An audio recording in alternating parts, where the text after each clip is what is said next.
So today in this video I want to address ankles, ankle mobility, ankle strength, ankle injuries. I want to show you how to strengthen your ankles and how this actually affected my knee. If you don't know who I am, I'm Liam Howe at Bulletproof Baller on Instagram.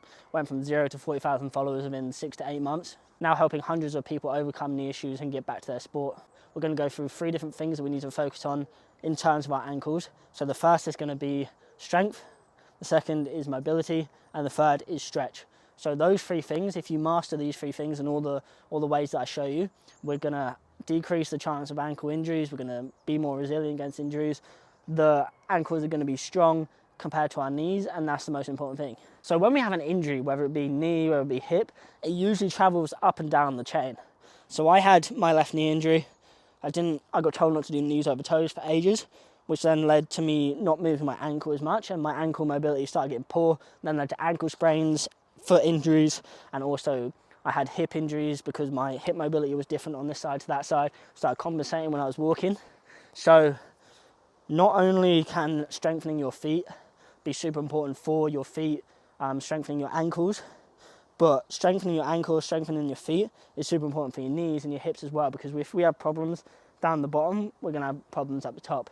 If a building is super weak at the bottom, but super strong at the top, it's going to kind of fall apart. So I'm just going to show you how to do this. So one of the main principles in ATG is actually building from the ground up. So every single workout I do, I start with some kind of feet exercise, some kind of ankle exercises. So we'll first go through the strength side of stuff. And this is going to be done in 4 different ways. So the first is sled. I start every single workout with this. If you look at a backward sled and even the forward sled, our toes are being pushed into the ground. We're getting into the fascia, we're getting into the muscles and the bones in the foot. And this is also strengthening our ankles at the same time. So we're starting from the ground up. We're starting to build strength through that foot, through that ankle, with the backward sled and forward sled push as well. So starting to strengthen our feet using the sled is the first step. From there, we want to strengthen both our front side, our back side, and inside and outside as well. So for the front side, what you want to do, if you have no equipment, is get something to lean up against. It can be a wall, it can be anything. I'll use a mobility box for now. And we're just going to be doing tib raises. Tibialis muscle runs from the front of our ankle up the side of our knee. It's this kind of muscle which you see coming out here. If this muscle is super weak, it's going to lead to issues around the ankle, around the knee. So if you have no equipment, something you can do is just strengthen it with tib raises. Our quads want to be flexed, so we are getting fully our strength through our tibs rather than like pulling it up with our quads. So our quads are super flexed. We're coming away from the wall of our feet and we're just pointing our toes up to the sky, holding it for 1 to 2 seconds and then lowering. And you're going to feel it. You do 25, 30 reps of that, you're going to feel the burn in there. So use a tib bar, I have one over there, can then lead to actual measurable strength with some piece of equipment, which is always great. We have 2 different calf muscles on the back of our leg. So we have the soleus, which is like the deeper one, more close to the Achilles. Then we have the gastroc, which is like the bigger one that we see. So we kind of see that these muscles get targeted in two different types of calf raises. One is with like more of a straight leg. You can start, we want to get that full stretch on it, so we are locking in that ankle stretch down the bottom. And then we just push through with a straight leg, push all the way through, shortening that calf. So we're going through the calf full range of motion. You can use something like an ACG mobility box, you can use buddies, you can use a slant box, you can just do it off a platform. But we do want to get that full range of motion with a straight leg. You can even do FHL calf raises if you just have a wall where you're coming out here, dropping your hips in, lifting it like that. And then the other one we see is also bent leg calf raises. So again, if you wanted to just do this on the floor, it also acts as an isometric for the knee. But our knee is bent and we're pushing up through the calf again on that. You can use seated calf raises on this, which is going to allow you to load a lot heavier, which is going to be super important for the calves over time because the soleus is super strong. So we want to get to elite levels of strength with that. But again, you can start to load this just on the standing calf raise. I like to do it off the box again, just so I can get the most range of motion. And when we're strengthening one side of our body, we want to flex the opposite side in the end range of it. So for the calf, it's more stretching in the bottom. So to get that full range, in this bottom position, I'm flexing my tibs up and I'm using my tibs to get even more stretch in that calf raise in the bottom. And then on the tibs as well, you can even think about that with the calf, especially if you've got a tib bar. So in the bottom, your foot's getting pulled down, but you want to push it down with your calf as well, and that's going to get the full stretch down here. For football as well, like when you're going to kick a ball, you need to be able to have this kind of extended position with the foot. So tib raises are going to help with that as well. And then, so we've strengthened the soleus, the gastroc, and the tibs on the front. Then the other ways that we can injure our ankles is side to side, so ankle inversion and eversion. And we can start to just do a simple thing. Even if this hurts, you can kind of use assistance of your body weight, but it's getting used to those positions where your ankle will roll. So if you're strong in these positions where your ankle gets rolled, when you do go to have an ankle roll, it's not going to actually hurt you. It's not going to have that sprain. It's just going to be able to absorb that position because you've actually gotten strong here before. So with the ankle, we just go side to side.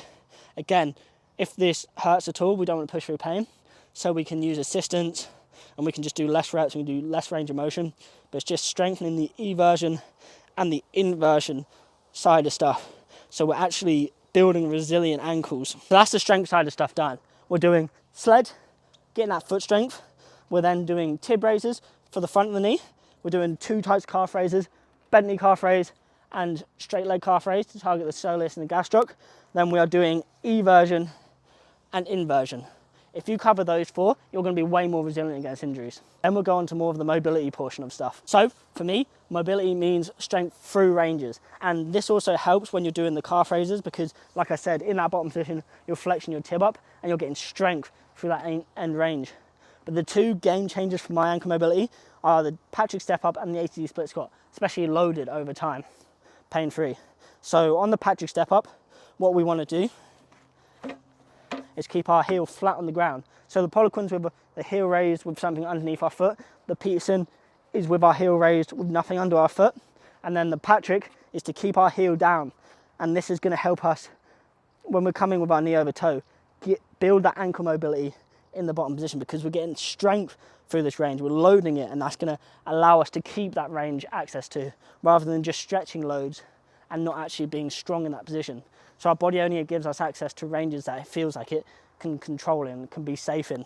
So over time, you can use dumbbells. You can even start at a lower height. If you can't get that kind of ankle mobility, you can start at 2 inches, you can start at 4 inches.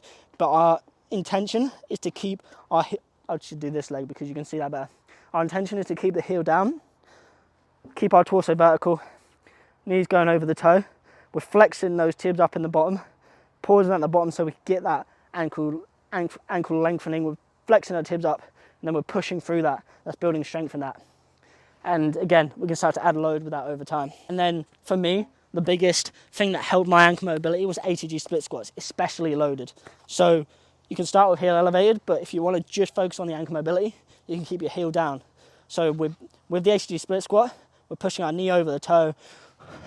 Our back leg is out and we're getting that stretch on the back hip flexor. So it's not only working ankle mobility, it's working your knee when you get that full range of motion and it's working your back hip flexor as well. But when we go through this, we push forward and we, again, in the bottom, flex those tibs up, get that full range of motion. If you can't do it at this range of motion, again, elevate the foot. This is gonna help you get into that full range of motion and eventually work your way down. But I love this loaded. Having that loaded stretch in the bottom position is what really changed my ankle mobility. This, and if you have a seated calf raise as well, pausing in the bottom of that, super, super good for actually locking in that long range strength. So in the bottom again, flexing the tibs up, getting that mobility, which is strength through the range in the foot. So that's the mobility side of stuff. 2 game changes. Patrick step up, ATG split squat if you have no equipment. And then the third one is going to be a seated calf raise with long pauses in the bottom, putting heavy weight on it. And finally, we have the stretch side of stuff. So I'm going to get the bench so I don't get my joggers dirty. So I'm going to take my shoes off for this so we can actually get into our feet. But I like 3 different stretches for the legs. The first one is actually going to be strengthening our plantar fascia. So again, if you have any issues, this might be a problem, so you can just lean forward. But we want to come down into it. We can sit on the ground, but it's just wet and dirty, so I don't want to do that. We want to come down into it, and as we come down into it, our toes are staying on the ground like that. And then we're sitting down into it, and we're pushing our toes into the ground. We're building strength there, and that's going to stretch it. To start with, I could only go like here, and like I'd do like 10 seconds, I'd be like, oh. And again, my knee was a factor here as well. So coming forward is easier, coming backwards is harder, but we want to get to the point where we're pushing our toes into the ground and we're really strengthening it, and we can just sit here comfortably for minutes at a time. I can now do this just comfortably. So that's for like the plantar fascia, for the foot strength, and then we want to actually strengthen the other side as well. So something we can do is to sit back on our heels, and you can kind of alternate those as well. You can go from the big toe stretch into this, and then go back to the big toe stretch, and then into this, depending on what you want to do. But again, easier is coming forward, harder is going back. Then I have elite levels of this now, so I can kind of float and use that foot strength to stretch other things. Obviously, you want to get there over time. It took me a year or so to be able to get to that point where my feet are just comfortable floating, levitating. Again, when you're striking a ball, this one especially is going to be super important, because you're getting that flexion all the way down. You're getting the extension of the ankle, and you can get that full range of motion. So when you go to kick the ball, your foot can be in this position and glide through it. If you see all the best footballers, if you look at a Ronaldo, if you look at some of the Ronaldo clips when he was in Manchester United taking free kicks, his foot is completely pointed down. He's got it like that, and he kicks through the ball, and his foot stays like that. And that's going to develop more power. It's going to help you get knuckle on the ball. It's just going to be a better kick overall. So yeah, that's going to super help you. And then the final one, which I'll put my shoes back on for. And the final one is going to be a slant calf stretch. I would prefer to use a slant board for this, but it's in my car. You can use ATG buddies, you can use anything that raises your front heel. But we want to, again, our gravity wants to affect us in this. So we want our body to be over, our hips to be dropped in and our body to be over this, so our gravity can then play its effect. In the bottom position, you want to flex your tibs up and get that stretch. To start with, if you're super tight, you'll feel it more up here. As you get better and better, you'll feel it. You can move forward, and you'll feel it more in the Achilles, more in the ankle area. And you can hold that for 30 seconds, a minute, but we want to get super comfortable there. So there you have it, is strength, mobility, and stretch. If you cover those three, then it's going to be super important for you. People always focus on getting super strong hips, building super strong knees, getting that power, getting that speed, and then they forget training their calves as hard, they forget training their tibs as hard, they forget training their feet when it's called football. So they have ankle injuries, constant rolling, and once you do it once, it's going to happen over and over again unless you get to the point where you strengthen it like this. So yeah, I hope this helps. Kind of shows you how I rebuilt my ankle strength, rebuilt my ankle mobility after my knee surgery, especially on my left side. If you want one-on-one coaching at all to help any injuries you've got, ankles, knees, hips, upper body, if you want to get better at football, increase your performance, there's a link to booking a call with me in the top line of the description. You can book a call in there, we can talk about your situation and give you some advice and see if the coaching would fit.